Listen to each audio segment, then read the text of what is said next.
Hey guys, welcome on channel Ingomaniac. In this video, I'm going to share 10 idioms and their meanings which you can use in your daily conversations. So first I need to tell you what are idioms. तो idioms ऐसे words होते हैं, group of words होते हैं जिनके अगर हम words का separate meaning निकाल के उसे समझने की कोशिश करेंगे तो उसका मतलब नहीं निकलेगा.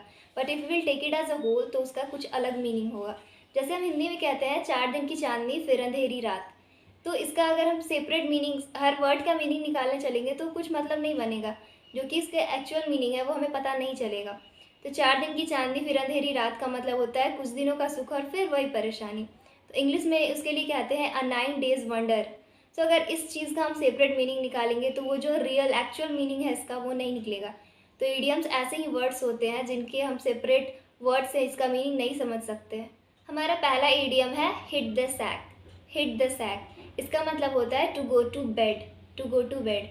तो इसे अगर हम सेंटेंस में यूज़ करेंगे तो हम कह सकते हैं I am tired, I am going to hit the sack. मैं थक गया हूँ और मैं अब सोने जा रहा हूँ या मैं बेड पे जा रहा हूँ. तो इसके लिए हम कहेंगे I am tired, I am going to hit the sack. हमारा सेकेंड इडियम है ब्रेक अ लेग. अगर हम इसके हर एक वर्ड का मीनिंग निकालते हैं तो क्या होगा. ब्रेक अ लेग एक पैर तोड़ो. No it's not that. Okay. तो ये यूज़ किया जाता है किसी को लक विश करने के लिए. जैसे हम good luck, all the best ये सब कहते हैं. इसकी जगह पे हम लोग ब्रेक अ लेग कह सकते हैं. जैसे अगर किसी का एग्ज़ाम है तो हम कह सकते हैं you have an exam tomorrow, break a leg. You have an exam tomorrow, break a leg. हमारा थर्ड इडियम है call it a day. Call it a day it is use to decide that you have finish doing something. जैसे मेरी teacher जब lesson वो ख़त्म कर लेती हैं तो कहती है students we have finish the lesson, let's call it a day. Means अब उनका क्लास ख़त्म हो चुका है, वो रैप अप कर रही हैं, वो जाने वाली हैं. तो अगर आप कोई काम कर रहे हो और आप थक गए और आप कहना चाहते हो कि हाँ चलो अब ये काम ख़त्म करते हैं फिर कभी करेंगे, या वो चीज़ ख़त्म हो चुकी है, हम उसके लिए यूज़ कर सकते हैं I am very tired, let's call it a day. हमारा फोर्थ इडियम है under the weather. Under the weather if someone is under the weather it means they are feeling ill. Like मैं इस week पूरे week बीमार जैसा feel कर रही थी. Then I can say I have been feeling under the weather this week. हमारा fifth idiom है spill the beans. Spill the beans it means to tell people secret information. मान लो आपका कोई दोस्त आपको बता रहा है, आपका बेस्ट फ्रेंड आपको बता रहा है कि उसकी गर्लफ्रेंड है, ठीक है. तो और वो चाहेगा कि आप ये चीज़ किसी और को मत बताओ तो वो कहेगा don't spill the beans, this is suppose to be a secret. This is suppose to be a secret, don't spill the beans. तो अगर नेक्स्ट टाइम आप अपने दोस्तों को कुछ बताते हो, कुछ सीक्रेट बात बताते हो, आप चाहते हो कि वो किसी और को ना बताए, तो उसे बोल देना डोंट स्पिल द बीन्स. हमारा सिक्स्थ इडियम है अ blessing in disguise. A blessing in disguise तो जैसे कोई चीज़ हमें इनिशियली बुरी लगती है बट उसका रिज़ल्ट बाद में अच्छा होता है. जैसे लॉकडाउन.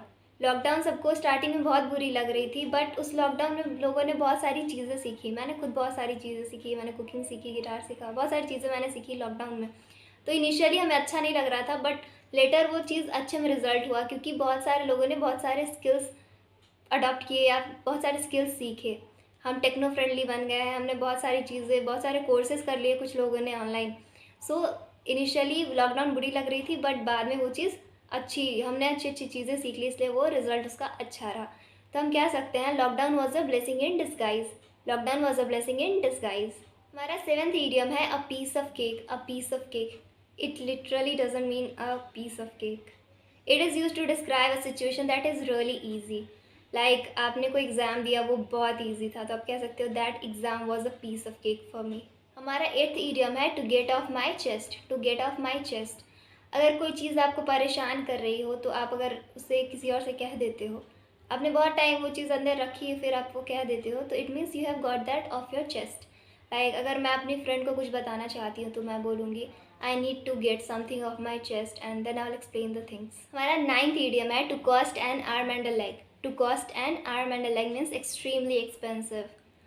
सपोज बॉयज़ आपकी गर्लफ्रेंड का बर्थडे है, आपने उनसे पूछ लिया है कि आपको क्या चाहिए एंड उन्होंने अरमानी का जैकेट ऑर्डर करा लिया. यू विल बी लाइक क्यों पूछा मैंने. Then you would say her birthday is going to cost me an arm and a leg. It means her birthday is going to cost you a lot. हमारा tenth and last idiom है hit the books. Hit the books it means study seriously और study hard. Suppose आपके parents कह रहे हो कि यही हरकतें रही ये कभी पास नहीं करेगा एग्ज़ाम, तो आप उनसे कह सकते हो I am going to hit the books and pass the exam. बस ये लाइन कहना नहीं है, you should mean it, you should study hard. Okay so guys hit the books and do well in your studies, break a leg. I have already shared all the 10 idioms. So now it's time to call it a day.